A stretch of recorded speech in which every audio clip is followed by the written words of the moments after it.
আজ থেকে 100 বছর আগে ভারতের একটি ঐতিহাসিক ঘটনা। আমার ভাইয়েরা, ভারতের বস্তি এলাকার মধ্যে কিছু মুসলমান বসবাস করত। হঠাৎ করে আল্লাহর একজন বয়োবৃদ্ধ বান্দা মারা গেল। সমস্ত লোকেরা টেনশনে পড়ে গেল, লোকটাকে কিভাবে দাফন কাফন করবে। কারো কোনো নিয়ম জানা নাই, জানা যাবে দেবে এরকম একজন ইমাম এলাকায় নাই, কোনো আলেম নাই। লোকজন টেনশনে পড়ে গেল, কি করা যায় কি করা যায়। সবাই যখন টেনশনে পড়ে গেল, এইবার কিছু লোক বলতেছে, শোনো, জানাজা দেবার মতো ইমাম পাবো কিনা জানি না, কিন্তু লাশটা বেশিক্ষণ রাখলে তো গোসল দেওয়া যাবে না, পচে যাবে, লাশটা দুর্বল হয়ে যাবে। সবাই মিলে লাশটাকে গোসল করানোর পরে সিদ্ধান্ত নেওয়া হলো, যেহেতু রাস্তার পাশে আমাদের কবরস্থান, আগামীকালকে সকাল থেকে সন্ধ্যা পর্যন্ত লাশ নিয়ে আমরা অপেক্ষা করব। যদি কোনো আলেম পাওয়া যায়, হাফিজ পাওয়া যায়, আল্লাহর সেই বান্দার মাধ্যমে আমরা জানাজার নামাজটা পড়ায় নিব। দুপুর বেলার দিকে অপেক্ষা করতে করতে তাকায় দেখে একজন জুব্বা পরা, টুপি পরা মানুষ হেঁটে হেঁটে আসতেছে।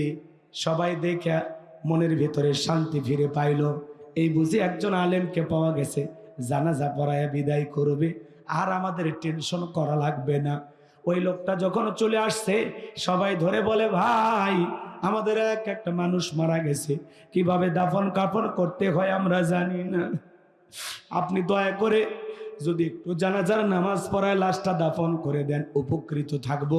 আপনাকে দেখে মনে হয় আপনি আলেম মানুষ। বলে, আমি আলেম মানুষ না, আমি ভারতের একজন পুলিশ। সবাই ডেকে বলে, আপনি শিক্ষিত মানুষ, অবশ্যই জানাজার নিয়ম কানুন আপনার জানা আছে, দয়া করে আপনি একটু জানাজার নামাজ পড়াবেন, আমাদের এছাড়া আর কোনো উপায় নাই।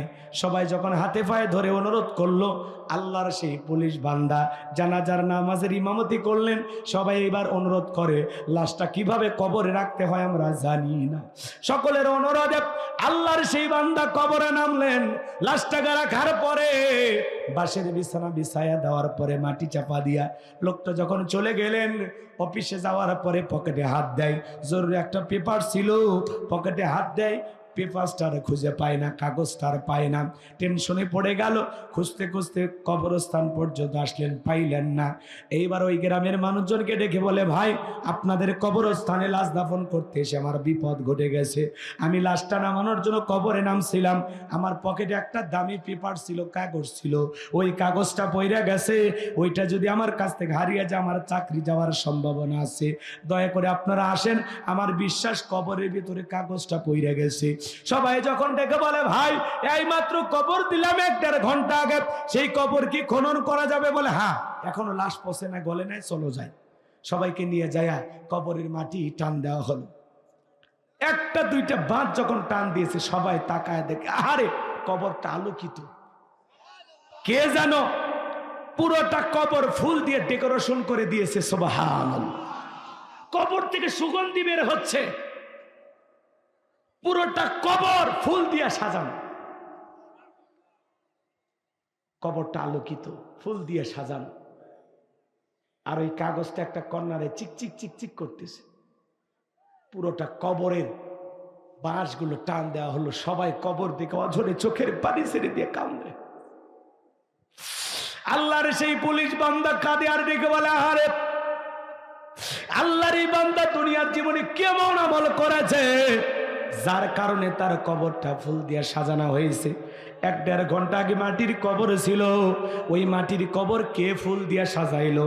এই বান্দা দুনিয়ার জীবনে কেমন আমল করেছে না জানা পর্যন্ত আজকে আমি আর বাড়িতে যাব না। কাগজটা তুললেন কবর থেকে, বাঁশ দিয়ে কবরটা ঢেকে দিলেন, মাটি চাপা দিলেন। আর পুলিশ কান্নাকাটি করে আর বলে, আরে আল্লাহরে বান্দা কি এমন ভাগ্যবান, কি এমন আমল করেছে যে আমলের কারণে তার কবরটা আল্লাহ তাআলা এইভাবে ফুল দিয়ে ডেকোরেশন করে দিয়েছে। আমি না জানা পর্যন্ত বাড়িতে যাব না। আল্লাহর বান্দা কবরে গেছেন, কি এমন আমল করেছেন যে আমলের কারণে আল্লাহ তাআলা তার কবরটা ফুল দিয়ে সাজাইছেন। আপনারা কি জানতে চান? কারা কারা শুনতে চান? সে আমলের কথা 2টা হাত তুলে দেখান। সে আমলের কথা শুনবেন? সবাই কবরে যাওয়া লাগবে না বাজান? শুনবেন তো ইনশাল্লাহ? হাত নামান। কি সেই আমল আমি আপনাদেরকে বলবো, একটু জবান ছেড়ে সবাই একটু মহব্বতে আমার সঙ্গে তিলাওয়াত করুন। আউযু বিল্লাহি মিনাশ শাইতানির রাজিম, বিসমিল্লাহির রহমানির রহিম। বিতাড়িত মুর্দার শয়তানের কাছ থেকে আল্লাহ পাকের কাছে আশ্রয় প্রার্থনা চাচ্ছি। পরম করে অসীম দয়ালু আল্লাহ তাআলার নামে শুরু করছে। যে কোনো কাজ আল্লাহর নাম নিয়ে শুরু করবেন। আল্লাহর নাম নিয়ে যদি সেই কাজটা শুরু করা হয়, কল্যাণ আসে না? জোরে বলেন বাজান। একটু আল্লাহর নামে আমরা শুরু করলাম, এইবার চলেন।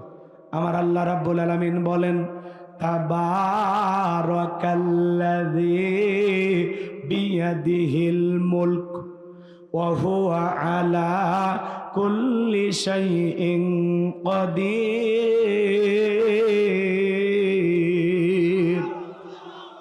আমার আল্লাহ রাব্বুল আলামিন বলেন, মহামান্বিত সেই সত্তা, সময় কর্তৃত্ব রাজত্ব পাওয়ার ক্ষমতা, সকল ক্ষমতার একমাত্র মালিককে। আর তিনি হলেন সব বিষয়ের উপরে ক্ষমতাবান, তিনি হলেন সর্বশক্তিমান। আল্লাহু আকবার বলেন। তাহলে সকল ক্ষমতার একমাত্র মালিককে, জোরে বলেন। আচ্ছা, আপনারা কোনো কারণে ভয় পাচ্ছেন? আমার কথার সাথে জবাব দিবেন। যত বেশি আমাকে সাপোর্ট দিবেন তত আলোচনার গতি ভালো হবে। একটা কিচ্ছা কাহিনী শুনতে গেলে তো হুহা বলা লাগে। আপনারা যে আমার কথা বুঝতেছেন কিনা এটা তো আমার বোঝা লাগবে। আমি গাইবান্ধা থেকে আসছি, আমার ভাষায় বেশ কম হতে পারে, কথা কয় না। সিলেটে এদিক শোনে, আমাদের দেশে ভাষার মধ্যে একটা বেশ কম আছে। ফেনীতে যাবেন, ফেনী লোকেরা ফেনী কয় না, কয় হেনি। হেনি কলেজের টাহা লইয়া সুদূর বুদুর চলতো না। বরিশালে যাবেন, ওদের ভাষা বোঝা কঠিন, কয় বুবু হেতি যে বিদেশ গেছে, হের লাগে আমার ফরানটা হাইটে যায়, মোর লাগে এখন সিটি হলে হ্যাঁ না, বুঝছেন। নোয়াখালী এক বক্তা আমাদের এলাকায় গেছে, কয় মা বোনেরা হুইনা যান, আপনার স্বামী যদি মাইরা ভিটা হুজে হেলায় দেয়, ওই জায়গায় জাহান্নামের আগুন জ্বলতো না। এক শ্রোতা দ্বারাই বলতেছে, ওই জায়গায় যদি জাহান্নামের আগুন না জ্বলে বাকি জায়গা কোন জায়গায় যাবে? তখন বলতেছে, এইটা তো আর কিতাবালার লেহে নাই। আমার ভাষা কি বুঝতে আপনাদের কষ্ট হয় নাকি ক্লিয়ার বুঝতেছেন? ছেলেটা একবার ওয়াজ করতে গেছি, আমার কয় হুজুর পক খাবেন? পক। আমি চিন্তা করি এলাকার মানুষ লন্ডন আমেরিকায় থাকে, বেশিরভাগ প্রবাসী, কুচে ব্যাং রান্না করে যদি খাইতে দেয় আমার তো 12টা বেজে দেয়। কাঁকড়া যদি দেয়, তাই না হয়? আমি তখন বললাম না, আমি খাবো না। অন্য অন্য মেহমান যারা আছে ওরা বলতেছে যা রান্না করছে সব নিয়ে আসেন, আমরা খাবো। আমি তাকায় দেখলাম ভাই বাটিতে করে কি সুন্দর সুগন্ধযুক্ত পায়েস নিয়ে হাজির। পায়েস চেনেন আপনারা? আমি এতিমের মতো তাকায় থাকলাম, আমারে আর দিল না, ওদের খালি দিল। কথা কি বুঝছেন? ওরা খাইয়া দেয়, সব চলে গেছে। ওই চামচ দিয়ে দিছে তো পাতলা জিনিস একটু পড়ছে, ওইটা আবার আঙ্গুল দিয়ে নিয়ে জিবাই দিলাম। দেখলাম আহ কি যে মজা হয়েছে। এরপরে চিন্তা করলাম, কোন এলাকায় যদি বলে হুজুর বিষ খাবেন, আমি বলবো তাই এনে দিই, না জানি বিষ কয় কোন মজার জিনিস খাওয়াই দেয়। কথা ঢেকে না, এই জন্য কথায় আসে, এক দেশের গালি, এক দেশের গুলি আর এক দেশের গালি। কথা বলে ঠিক কি না? ভাষা একটা বেশ কম আছে না নাই? তাহলে এক দেশের বুলি আর এক দেশের। আমাদের এলাকায় যাবেন, জয়পুরহাট আর নওগাঁ আছে, ওরা বাপ ডাকে তুই করে, তুই কেন আসু, তুই কোটে যাস, তুই কি করছ, মানে বুঝলেন না, তুমি কেমন আছো, তুমি কোথায় যাচ্ছ, তুমি কি করতেছ, এটা কি বলে? তুই কোটে যাস, তুই কি করছ, বোঝেন বোঝেন বোঝেন। আবার গাভীকে যখন খাবার দেয় তখন বলে আপনি খাইলে খান, না খাইলে ঘুদঘুদাইন না। গরুর ডাকে আপনি করে, বাপক ডাকে তুই করে। এই হলো আমাদের ভাষার অবস্থা। তো এক এক জেলায় এক এক রকম ভাষা। তো যশোরে মানুষ কি গোলাম রব্বানির কথা বোঝে? কথায় ভেজাল নাই? তাহলে একটু আওয়াজ দিয়ে সহযোগিতা করেন, লিল্লাহে তাকবীর। আমার আল্লাহ রাব্বুল আলামিন বলেন, তাবারাকাল্লাযী বিয়াদিহিল মুলকু ওয়া হুয়া আলা কুল্লি শাইইন কাদির।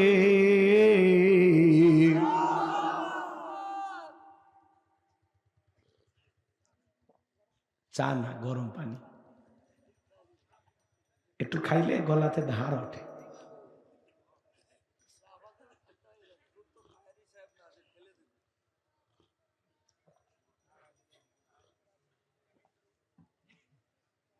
আল্লাহ রাব্বুল আলামিন বলেন, মহামান্বিত সেই সত্তা যার হাতে সর্বময় কর্তৃত্ব, রাজত্ব, পাওয়ার ক্ষমতা, তিনি হলেন সব বিষয়ের উপরে শক্তিবান। তাহলে সকল ক্ষমতার একমাত্র মালিক কে? আন্নাল কুওয়াতা লিল্লাহি জামিয়া। ক্ষমতা রাজত্বের একমাত্র মালিক কে? আল্লাহর চাইতে বড় ক্ষমতাধর কেউ নেই। আছে নাকি? ওয়ালাম ইয়াকুল্লাহু কুফুয়ান আহাদ। আকাশ আর জমিনে আল্লাহর সমকক্ষ, আল্লাহর সমতুল্য আর কেউ নাই। চিৎকার মেরে বলুন আল্লাহু আকবার। তাহলে আল্লাহর চাইতে বড় কেউ আছে? আসমানে ক্ষমতা চলবে কার? জমিনে ক্ষমতা চলবে কার? সকল ক্ষমতার একমাত্র মালিক কে? লিল্লাহি মা ফিস সামাওয়াতি ওয়া মা ফিল আরদ। আকাশ আর জমিনের একচ্ছত্র মালিক আমার আল্লাহ। একচ্ছত্র মালিকানা কার? নাকি ডোনাল্ড ট্রাম্পের ভাগ আছে? ভারতের দাদা কার ভাগ আছে? কারো ভাগ নাই। সকল ক্ষমতার একমাত্র মালিক আল্লাহ। যারা বলে ক্ষমতার উৎস জনগণ, ওরা পান দিয়ে ভুলাই। কথা কয় না গো? ওরা কি দিয়ে ভুলাই? কি দিয়ে ভুলাই? ক্ষমতার উৎস জনগণ না, ক্ষমতার উৎস কে? তাহলে তামাম পৃথিবীর সকল ক্ষমতার একমাত্র মালিক আল্লাহ। আল্লাহর চাইতে বড় ক্ষমতাধর কেউ নাই। আমরা সেই রবের গোলাম। কথা কন, আমরা সেই রবের কি গোলাম? আমরা আল্লাহর গোলাম। এই কথা বলতে কি লজ্জা পাই? এটা লজ্জার বিষয় না, গর্বের বিষয়। আমাদের মালিক আমাদেরকে তার গোলাম হিসাবে দুনিয়াতে পাঠাইছেন। এটা আমাদের জীবনের সবচেয়ে বড় পাওয়া। আর মালিকের গোলামি যদি সঠিকভাবে করতে পারি, এই গোলামির বেতন হিসাবে আল্লাহ দেবেন জান্নাত। সুবহানাল্লাহ। আর বোনাস হিসাবে আল্লাহ তাআলা জান্নাতীদের সাথে সাক্ষাৎ করবেন। চিৎকার মেরে বলুন সুবহানাল্লাহ। দিদারে ইলাহি এটা জান্নাতীদের জন্য হবে। আমার ভাইয়েরা, দিল দিয়া কথাগুলো বোঝার চেষ্টা করবেন। তাহলে সকল ক্ষমতার একমাত্র মালিক আল্লাহ। বিয়াদিহিল মুলক। সকল পাওয়ার রাজত্ব আমার আল্লাহর হাতে। কথা বলেন ঠিক কিনা? তাহলে অনেকে প্রশ্ন করতে পারেন, হুজুর দুনিয়াতে যারা ক্ষমতায় থাকে এরা কি? যশোরে একটা ছেলে ঢাকায় চাকরি করে, ওই সুবাদে একটা জায়গায় থাকা লাগবে, একটা ফ্ল্যাট বাসা ভাড়া নিয়ে থাকে। ওর পরিচয় হলো ভাড়াটিয়া। পরিচয় কি? 5-10 বছর চাকরি করুক, ওর পরিচয় হলো ভাড়াটিয়া। এ ভাইয়েরা আমার, এই তামাম পৃথিবীতে যত মানুষ ক্ষমতার চেয়ারে বসে, আল্লাহ তাআলা সবাইকে ক্ষমতার চেয়ারটা ভাড়া দেয়। কেউ 5 বছর, কেউ 10 বছর, কেউ 20 বছর, 50-100 বছর, সবাই ক্ষমতার চেয়ারটা পায়। এটা হলো এরা ভাড়াটিয়া। এরা কেউ চিরকাল ক্ষমতায় টিকে থাকতে পারবে না। আর মনে রাখবেন, ক্ষমতা দেওয়ার মালিককে। আর একটু জোরে বলেন। আমার আল্লাহ রাব্বুল আলামিন বলেন, কুলিল্লাহুম্মা মালিকাল মুলকি তুতিল মুলকা মান তাশাউ ওয়া তানজিউল মুলকা মিম্মান তাশা ওয়া তুইজ্জু মান তাশাউ ওয়া তুযিল্লু মান তাশা বিয়াদিকাল খায়র ইন্নাকা আলা কুল্লি শাইইন কাদির। সূরা আলে ইমরান আয়াত নাম্বার 26। আল্লাহ রাব্বুল আলামিন জানিয়ে দিলেন, রাজত্ব দেওয়ার মালিক আম্মা, রাজত্ব দেওয়ার মালিক আমি আল্লাহ। রাজত্ব দেওয়ার মালিক কে? ক্ষমতার চেয়ারে বসানোর মালিক কে? ক্ষমতায় চেয়ারে বসাইলেই তাকে যে সম্মান দেওয়া হলো এমনটা না। ক্ষমতার সম্মান দুটো ভিন্ন জিনিস। এই ক্ষমতার চেয়ারে বসাইয়াও অনেক মানুষকে আল্লাহ জুতার বাড়ি খাওয়ায় বিদায় করে। এই ক্ষমতার চেয়ারে বসে যারা জুলুম করে, অত্যাচার করে, ক্ষমতাকে বাপদাদার সম্পত্তি মনে করে, এই পৃথিবীর জমিনে অনেক মানুষকে আল্লাহ ক্ষমতার চেয়ার থেকে থাপ্পড় মেরে বিদায় করছে। কথা দেখে শ্রীলঙ্কার দিকে তাকায় দেখলেন না? ওরা জনগণের প্রতি জুলুম অত্যাচার করার কারণে শ্রীলঙ্কার মানুষেরা নেতাকে সুযোগ পাইয়া কাপড় খুলে ক্ষমতার চেয়ার থেকে নামাইছে। ভাগ্যিস ভালো সেদিন হাফ প্যান্ট পরা ছিল। কথা কন। এই জন্য ক্ষমতা পাইলে লাভ দেওয়া যাবে না। আল্লাহ যদি কাউকে ক্ষমতা দেয়, মনে করা লাগবে এটা আল্লাহ দেয়া নিয়ামত, জনগণের দেয়া আমানত। যারা নিয়ামত পেয়ে শুকরিয়া আদায় করে আর জনগণের আমানত সঠিকভাবে আদায় করে, ইতিহাসের সোনালী পাতায় তাদের নাম লেখা থাকে। যারা এই দুনিয়াতে ক্ষমতার চেয়ারে বসে ন্যায় বিচার কায়েম করে, আদল ইনসাফ প্রতিষ্ঠিত করে, মানুষের অধিকার প্রতিষ্ঠিত করে। কথা বলেন না কেন? আর যারা বাপদাদার সম্পত্তি মনে করে জুলুম করে, অত্যাচার করে, নিরীহ মানুষের জীবন নিয়ে খেলা করে, দাড়ি টুপিওয়ালাদের উপর নির্যাতন জুলুম চালা বিদায় করে, ওই সমস্ত জালেমদের নাম ইতিহাসের কালো পাতায় লেখা থাকে। ঘৃণা নিয়ে মানুষ নাম উচ্চারণ করে।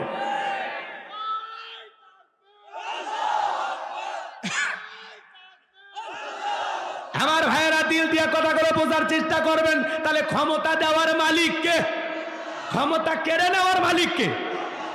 দলিল সূরা আলে ইমরান আয়াত নাম্বার 26। আল্লাহ বলেন, রাজত্ব দেওয়ার মালিক আমি আল্লাহ, রাজত্ব কেড়ে নেওয়ার মালিক আল্লাহ। ওয়া তুইজ্জু মান তাশা ওয়া তুযিল্লু মান তাশা, সম্মান দেওয়ার মালিক আমি আল্লাহ, লাঞ্ছিত করার মালিকও আমি আল্লাহ। বিয়াদিকাল খায়র, সকল কল্যাণের চাবিকাঠি আমি আল্লাহর হাতে।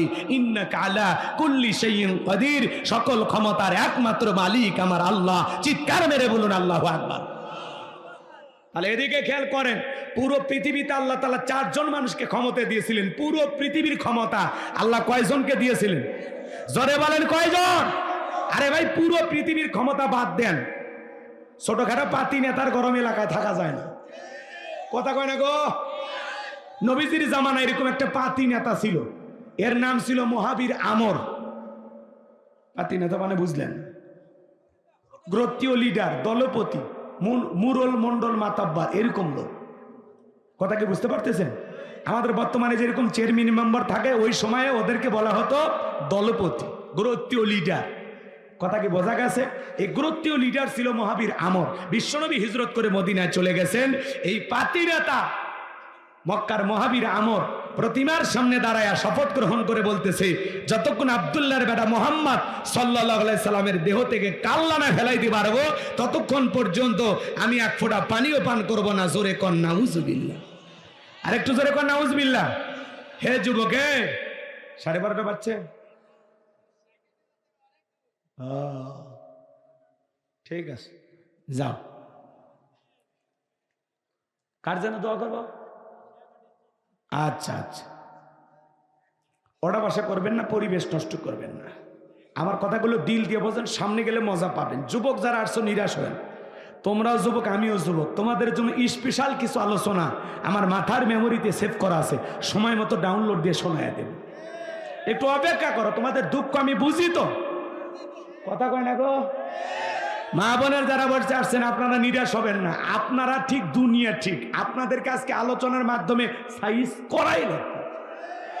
কথা কয় না গো? পাগলি করো, ঠিক করা লাগবে। খালি অপেক্ষা কর, মা বোনদের জন্য স্পেশাল আলোচনা শেষে আসে। ওরা মনে করছে খালি পুরুষ সামনে হুজুর ওদেরই ওয়াজ করবে। না মা, আপনাদের ওয়াজ না করলে সমানে সমান হবে না। ঘরে শান্তি, দুনিয়ার সব জায়গায় শান্তি। ঘরে যদি অশান্তি হয়, দুনিয়াটাই জাহান্নাম। কথা কন? তাহলে ঘরে যেন শান্তি পান, সেই ব্যবস্থা আমি করতেছি। হ্যাঁ, সেই ঔষধ দিয়ে যাব। রাগ করছেন? খালি শুরু করি। তাহলে এ কি ছিল? পাতি নেতা। নাম কি গো? মহাবীর আমর। নবীজি হিজরত করে মদিনায় চলে গেছে। মক্কার কাফেরদেরকে নিয়ে রসুলের কোনো মাথা ব্যথা নাই, কিন্তু মক্কার কাফেরদের ঘুম হারাম। না জানি ভাতিজা মোহাম্মদ মদিনায় যায় কি করতেছে, এই টেনশনে এদের ঘুম হয় না। আমার ভাইয়েরা, দিল দিয়া কথাগুলো বুঝবেন বাজান। মক্কার মহাবীর আমার নবীজির মাথা নেওয়ার ঘোষণা করে রওনা করলেন। বলেন তো বাজান, আমার নবীকে আর ফাঁকা দানে মই দিয়েছে? ওর বাড়িতে চুরি করতে গেছে? আমাদের নবীর কি কোনো অপরাধ আছে? না না, নবীর কোনো অপরাধ নাই। নবীজি কালেমার দাওয়াত দেয়, ইসলামের প্রচার প্রসার করে, এটাই বেঈমানদের সহ্য হইতো না। কথা বলেন ঠিক কি না? আমার ভাইয়েরা, এই মক্কার মহাবীর যখন রওনা করেছেন, এই সংবাদটা আল্লাহ তাআলা বিশ্ব নবীর কান মোবারক পর্যন্ত পৌঁছায় দিলেন। নবী গো, মক্কার মহাবীর আমর আপনার মাথা নেওয়ার জন্য রওনা করেছেন। সংবাদটি শোনার পরে নবীজি টেনশনে পড়ে গেলেন। সাহাবায়ে কিরামদেরকে ডেকে বলেন, ও আমার সাহাবীরা, মক্কার মহাবীর আমর আমার মাথা নেওয়ার জন্য রওনা করেছে, তোমরাই বলো কি করা যায়। আমার ভাইয়েরা, হযরত ওসমান রাদিয়াল্লাহু তাআলা ডেকে বলেন, নবী গো, আপনি আল্লাহর এত বড় পয়গাম্বার, আল্লাহ তাআলার কাছে দোয়া করেন, ওই মক্কার মহাবীর আপনার চেহারা দেখার আগে আল্লাহ তাআলা যেন ওর হাত পা প্যারালাইজ করে দেয়, আপনার কাছে পৌঁছার ক্ষমতা যেন না থাকে। নরম মানুষ দোয়ার পক্ষে। হযরত ওসমানের কথা শুনে নবীজি হাত তুলে দোয়া করতেছেন, আল্লাহ ওই মক্কার মহাবীর আমার মাথা নেওয়ার আগে ওরা হাত পা এতটুকু শুধু বলেছেন। আল্লাহ আসমান থেকে বলে, জিবরাইল আর করিস না দেরি, আমার বন্ধুকে জানায় দাও তাড়াতাড়ি।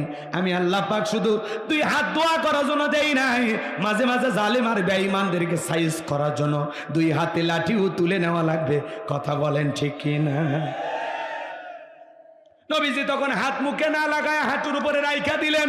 আমরাও দোয়া করি, অনেকে দোয়া করে আর দড়ি পাকায়। এই আগেকার মুরব্বীরা পাটে দড়ি পাকাইতো না এইভাবে, কথা কন না কে?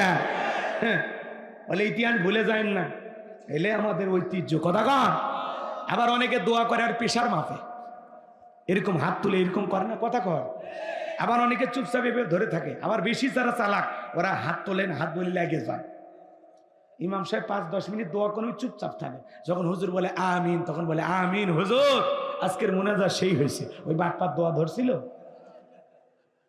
দোয়া করার একটা আদব আছে না নাই? রাগ করতেছেন মনে হয়। সব জায়গায় কিন্তু দোয়া দিয়ে কাজ হয় না। এই গ্রামের নাম কি?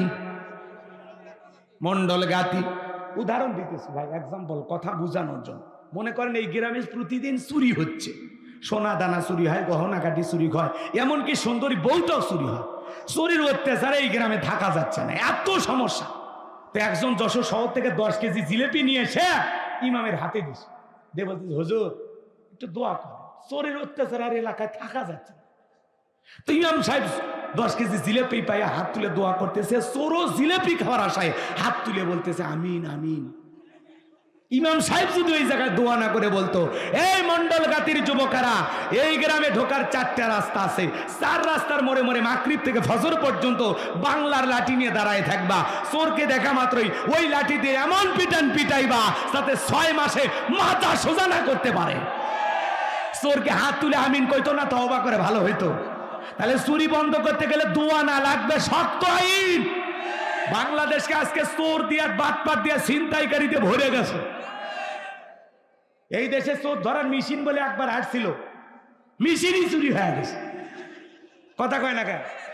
এই চুরি বন্ধ করতে হলে লাগবে কার আইন? আল্লাহ রাব্বুল আলামিন বলেন, ওয়াস-সারিকু ওয়াস-সারিকাতু ফাকতাউ আইদিয়াহুমা জাযাআম বিমা কাসাবা নাকালাম মিনাল্লাহ। সূরা মাইদার ভিতরে আল্লাহ আইন দিয়েছেন, চোর পুরুষ হোক নারী হোক, আল্লাহর বিধান, আল্লাহর ফয়সালা, অপরাধ যদি প্রমাণিত হয় ডান হাতের কবজি কেটে দাও। এই যে মিডিয়ার মাধ্যমে বাইতুল মোকাররমের সামনে নিয়ে একটা চোরের হাত কেটে যদি মিডিয়াতে ফলাও করে প্রচার করা হতো, বাংলাদেশের সমস্ত চোরেরা তওবা করে আল্লাহর ওলি হয়ে যেত। কিন্তু কথায় আছে সরিষাই ভূত, কে কাটবে?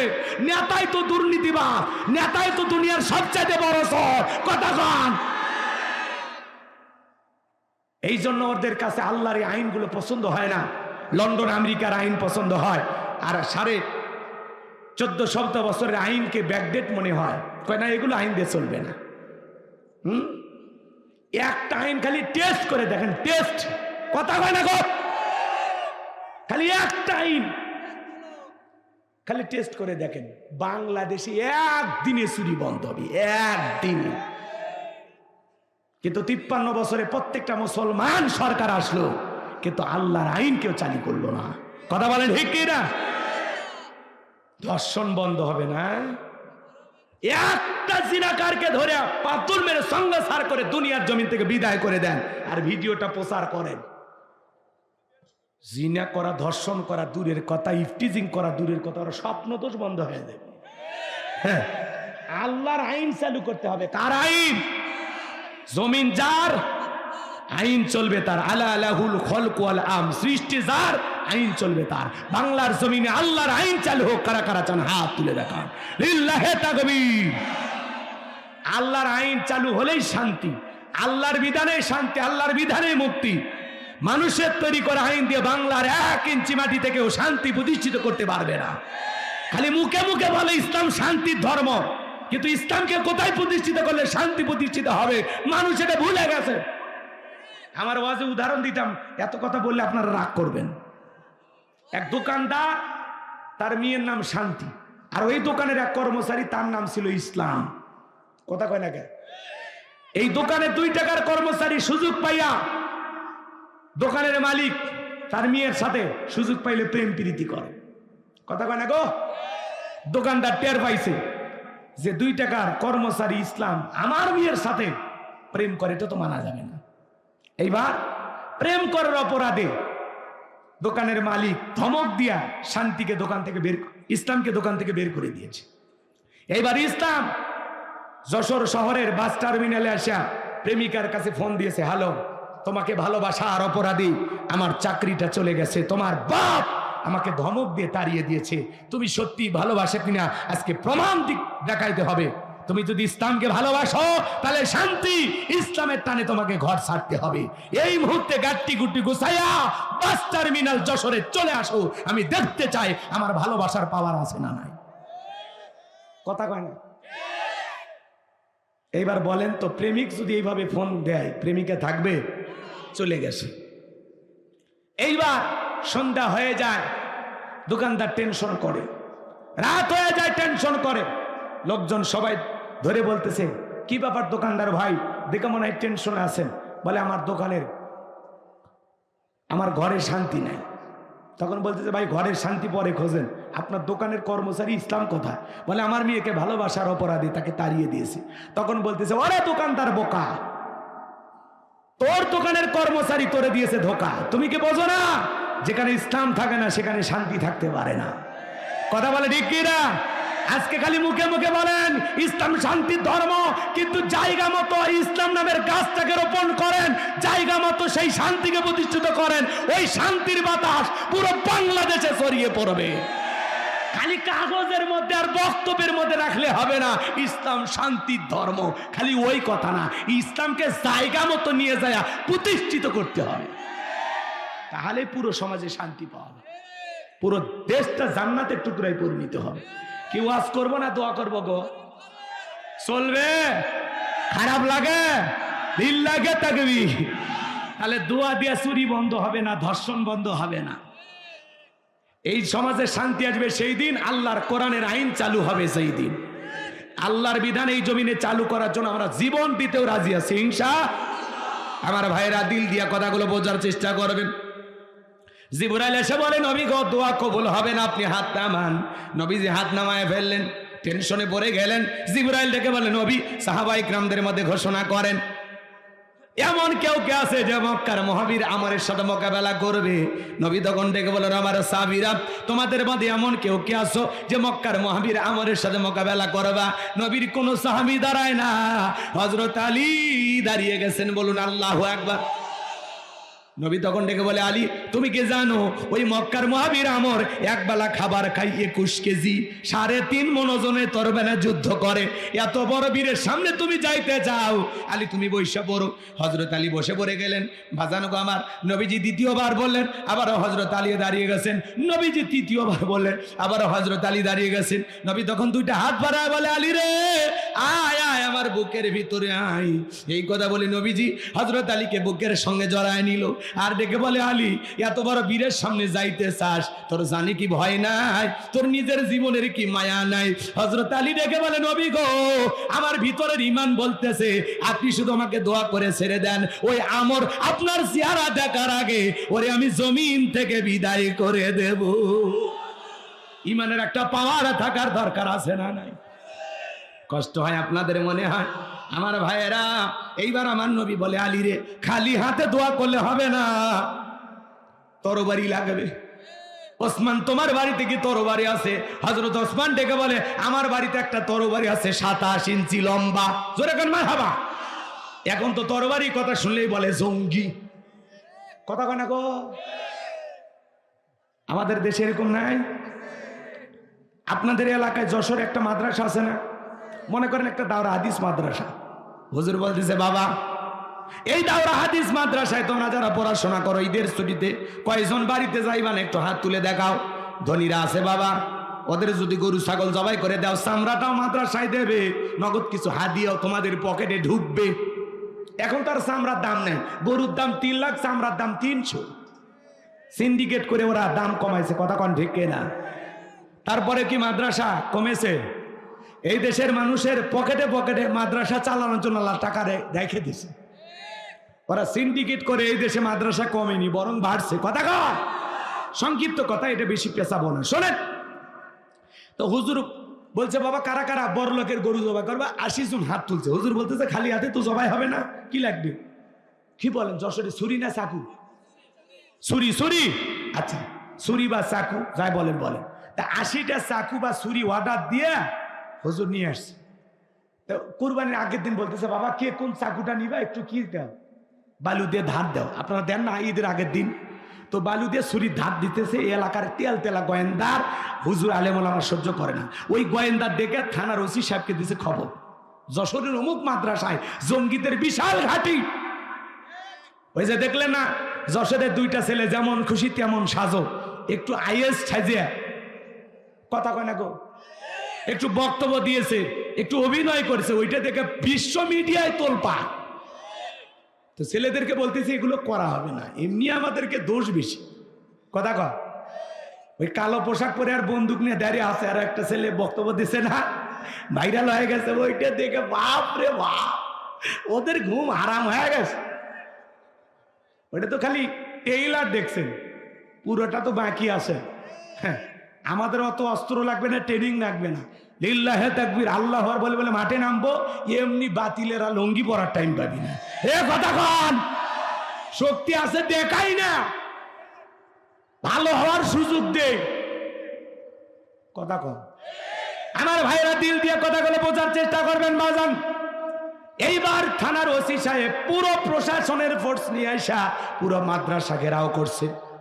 মাদ্রাসার ভিতরে ঢুকে বলে হুজুর এ মাদ্রাসা নাকি জঙ্গিদের ঘাঁটি আছে, আস্থানা আছে। বলে না, এরকম তো নাই। না, আমরা গোপন তথ্যের ভিত্তিতে সংবাদ পাইয়াছি, ইহা মিথ্যে হওয়ার কোনো সম্ভাবনা নাই। চ্যালেঞ্জ 9555। তখন বলতেছে তাই নাকি? বলে হ্যাঁ ঠিক আছে, খোঁজেন। পুরো মাদ্রাসা তল্লাশি চালাও।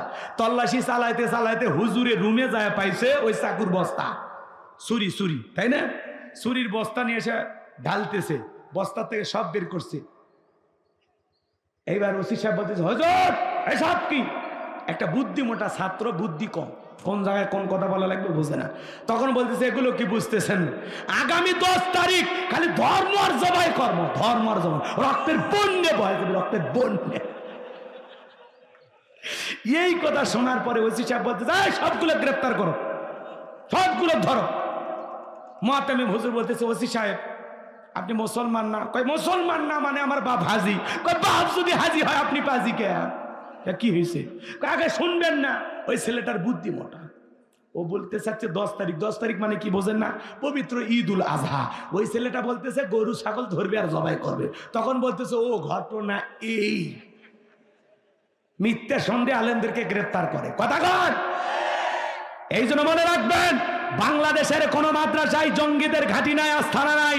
মাদ্রাসায় জঙ্গিদের ট্রেনিং দেওয়া হয় না, মাদ্রাসায় জীবনের শেষ জানাজার নামাজের ট্রেনিং দেওয়া হয়, জুমার নামাজের ট্রেনিং দেওয়া হয়। এদেশের প্রত্যেকটা মাদ্রাসায় এদেশের আদর্শ নাগরিক তৈরি করা হয়। এই জন্য মাদ্রাসার দিকে যারা বাঁকা চোখে তাকাবে ওদের চোখ তুলে নেওয়া হবে। কোন ষড়যন্ত্রে কান দেবেন না। ওরা বহু ষড়যন্ত্র করছে সব দিক দিয়ে। কোন জায়গা ভালো রাখছে বলেন তো? সব জায়গায় হাবলা মারছে, হাত মারছে। মাদ্রাসা কয় জঙ্গি, মসজিদ কয় সমস্যা, তাবলিগ সমস্যা। কোন জায়গায় ঢুকিন? রিক্সাওয়ালা ঢুকতে ঢুকতে, আনসার হয়ে ঢুকতে ঢুকতে, অমুসলিম হয়ে ঢুকতে ঢুকতে এখন তাবলিগের সুরতে মানুষ সবাই করতেছে। এতই অশান্তি, এত বছর ক্ষমতায় থাকেও যদি মানুষের শান্তি না হয়, কি দরকার ছিল পালিয়ে যাওয়া? কি দরকার ছিল? আপনি আরো থাকতেন। আমরা চাইছিলাম ম্যাডাম পদত্যাগ করেন। আল্লাহ বলে কিসের পদত্যাগ? এরা যে অন্যায় অপরাধ করছে, শুধু পদত্যাগ না, আমি আল্লাহ এদেরকে দেশ ত্যাগ করতে বাধ্য করব। ইন্না বাতাসা রাব্বিকা লাশাদীদ, আল্লাহর পাকড়াও বড় কঠিন। আল্লাহ ধরে ধরে না, যেদিন ধরবে মামুবাড়ি দিল্লি গিয়া বর্মা। আমাদেরকে বলা হয় পাকিস্তানের রাজাকার, আজ পর্যন্ত কেউ পাকিস্তানে যায়নি, আপনারা গেছেন ভারতে, তার মানে বোঝা যায় আপনারা ভারতের দালাল। এ কথা কন, আপনাদের কারণে ভারতের সাথে আমাদের সম্পর্ক শেষ। আমার দেশ পত্রিকা চালু হয়েছে, মাহমুদুর রহমান শক্তিগত দেখান, বাতিল তাকে দেখে ভয় পায়, তো তারপরে জুলুম করা হয়েছে, তার পত্রিকা অফিস বন্ধ করে দেওয়া হয়েছে। সেই আমার দেশ পত্রিকা আবারও চালু হয়েছে। আজকে বাংলাদেশে মনে হয় ঈদের উৎসব। আল্লাহু আকবার বলেন। এত পরিমাণে পত্রিকা বিক্রি হয়েছে, আল্লাহু আকবার বলেন। এখন ওই প্রথম আলো বলেন আর অন্য পত্রিকা বলেন, সব ব্যবসা ভাড়া পড়ে যাবে। হ্যাঁ, কথা কম। আমার দেশ পত্রিকা সত্যের কথা বলে। কলম একটা পৃথিবীর সবচেয়ে দামি অস্ত্র। সব সাংবাদিক সত্য লেখে না। সাংবাদিক মাহমুদুর রহমানের জন্য আমাদের দিল থেকে দোয়া, ভালোবাসা।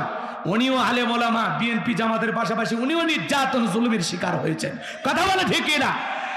ওনার জন্য দিল থেকে আমরা দোয়া করব। আমার দেশ পত্রিকা এটা মুসলমানের টাকা দিয়ে কিনবে। কোন জঘন্য কণ্ঠ, কালের কণ্ঠ, ইটে উঠে যা আছে কিচ্ছু কেনার দরকার নাই।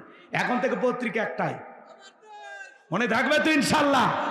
আমার দেশ আমার কথা বলে, আমার দেশ পত্রিকা সত্যের মুখোশ উন্মোচন করে দেয়, গোপন তত্ত্ব ফাঁস করে দেয়, কথা কন। আমার দেশ পত্রিকা। আমার ভাইয়েরা চলুন সামনের দিকে যায়। উনি আমার দেশ পত্রিকা প্রথম হেডলাইন কি করছে জানেন? দিল্লিকে, ঢাকাকে অ্যাটাক করার জন্য বলেছিলেন সাবেক প্রধানমন্ত্রী। উনি বলেছিলেন অ্যাটাক করেন ঢাকা। ওনারা চাইছিল দেশের ভিতরে লক্ষ লক্ষ মানুষ মারা যায়। আরে মানুষ যে এত কঠিন হয়, ওনাদেরকে না দেখলে আমরা বুঝতে পারতাম না। আপনি যে আমাদেরকে রেখে পালিয়ে গেছেন, আমরা তো কষ্ট পাইছি, আপনাকে হারিয়ে।